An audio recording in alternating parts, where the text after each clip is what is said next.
if Udoka is brought in as a coach and can start coaching this team as early as Friday night, and you just said, boy, his press conference is going to be something else when he finally has it, that means that they won't be handling the Nets, that situation in the way that they're currently handling Kyrie Irving's, which is allowing him not to speak, despite it being against the rules, I guess, of the collective bargaining agreement and player contracts in the NBA. What is the current status of the Nets and Kyrie Irving that you can share with us, Frank? And I think too, and I know, and rightfully so, you've been critical of it. I think the guys on TNT were critical of it. Us on the Yes Network, we were critical of Kyrie Irving. Maybe all that stuff is really starting to weigh on him now because Kyrie, for all this nonsense that's happened over the past 5 days, has actually played really well up until last night. He wasn't the same player. He looked really detached. He didn't score until the fourth quarter. I think he finished 2 for 12, 0 for 6 on three-pointers. So I don't really know where this story is going to go from here. The one thing too, that press conference that Kyrie did have after the game on Saturday night clearly went off the rails, and it wasn't a good look for him, not a good look for the Nets. And I think the Nets are probably kind of saving Kyrie from himself. Now, he did take down the post, which he made it sound like originally that he wasn't going to do something like that. I still don't understand why he just doesn't come out and say something along the lines of, I was told about this documentary. There were some things that I found interesting. I had no idea.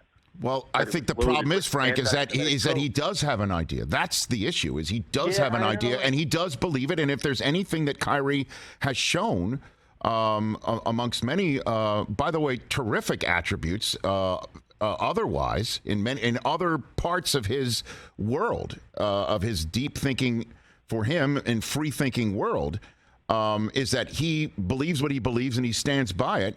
That he believes what was put out there in the same way that he told, was it Nick Friedel of ESPN? Friedel, yeah. That he said to him that what Alex Jones had said about cabals and secret societies was true, that he believes it. And that's why the Nets are keeping him away, because he will not go out and say that he doesn't believe it, which is, not, I could say it's fine because he believes that, but it's not fine because of what he believes and how much of an influencer he is and how terribly disappointing it is and frightening, Frank, And and at first he said, I'm an influence, I do have influence. And he then does. He questioned, why do you guys in the media keep saying that I have influence? And I thought when Nick was trying to go was explain, what are the parts here that you believe? Then all of a sudden Kyrie didn't want to get into that discussion, which leads me to believe he really doesn't understand some of it, doesn't clearly understand how hurtful it is. And you know this because you're from New York. You know the landscape here. Kyrie Irving's from West Orange, New Jersey,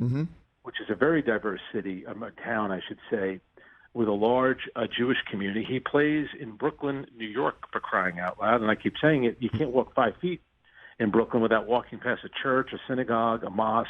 Obviously, a huge Jewish community there.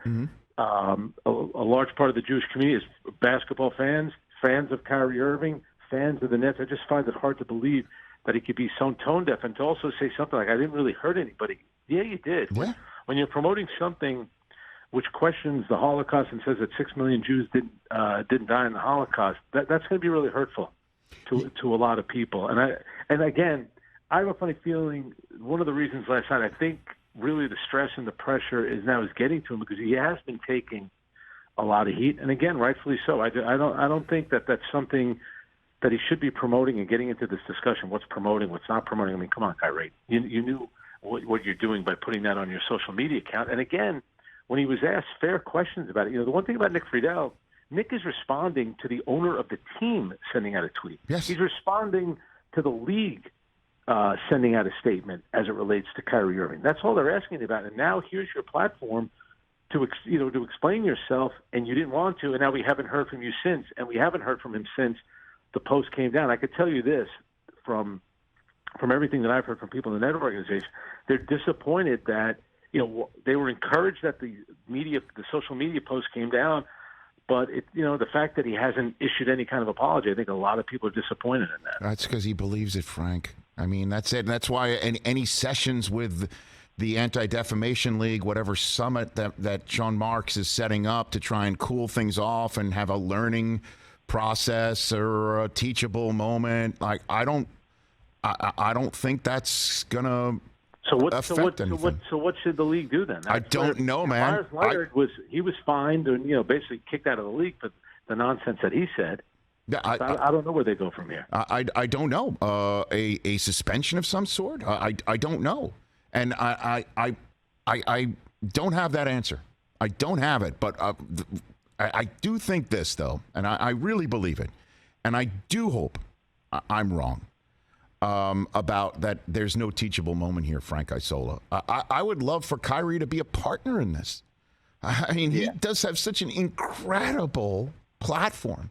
And so many people who do look up to him in a way that when he talks that people listen and it is compelling. And if he does actually become an advocate for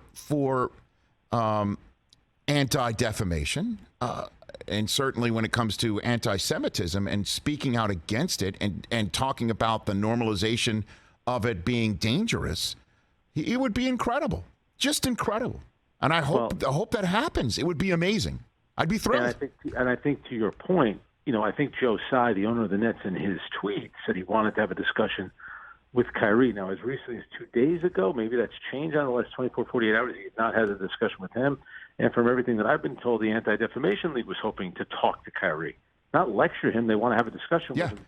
And that hasn't happened yet either. And I think, to your point, I think that's disappointing as well. Frank Isola here on the Rich Eisen Show. Last one for you on this subject matter. What's Durant think of all this? How's this all landing on Kevin Durant, who's one of the greats of all time, currently as well, wanting to win? He's got 4 more years left on the contract, or 3+ more years left on the contract. How's all this landing on Kevin Durant? Yeah, I think that he's probably thinking, I wish a deal could have been made for me this summer, but I kind of agree with the Nets. It's one thing to trade him. I don't think the Nets had any problem trading him, but they weren't going to get raked over the coals and not get a deal that they thought was favorable to them. I think both sides decided, let's get back together. Maybe something can happen at some point this season. Now, if they're bringing in Ime Udoka, they're not bringing Ime Udoka in to rebuild. They're hoping to kind of salvage Kevin Durant. But again, Rich, it's still, it's only November 2nd. A lot of things could change between now and when players that signed over the summer are eligible to be traded. So it could all start up again with talk about Phoenix and Miami, who knows, maybe even the Golden State Warriors. I don't think that's the end of the story by any stretch of the imagination. Well, because, again, as this keeps going on and longer, and we don't hear from other players and certainly other players in the NBA who speak out on this subject matter, they're going to end up owning it. And has Durant said anything about Kyrie no, of note? He was asked about. I thought he had an unfortunate response. He kind of said he was asked if it was having an impact on the players in the locker room. He says, not having any impact on us. It's probably having an impact on you guys, which I'm not so sure that was the right statement to give. But Reggie Miller kind of said what you said, what you just said right now. Reggie Miller, during that early in the telecast last night on TNT, kind of called out the NBA players for being very outspoken about the situation with Donald Sterling and also Robert Sarver, but remaining quiet here. LeBron did come out as it relates to the situation with Robert Sarver and said we need to have zero tolerance. But, all right, so what is zero tolerance? Because it doesn't seem like that's the case right here as it relates to Kyrie Irving. Okay. I mean, because I think it's being masked by a lot of people as a free speech issue, that he should be able to say what he wants. It's just, no. This is not that. It is, sure, he's free to say what he wants, but the consequences must land. That's the way I'm seeing it. But I don't know I think that's the way a lot of people in New York are seeing it. I think that's the way a lot of people that live in the borough of Brooklyn are seeing it. I think that's a lot of people in the organization are seeing it as well. Catch the Rich Eisen Show every single day on the Roku channel, 12 to 3 Eastern, for free.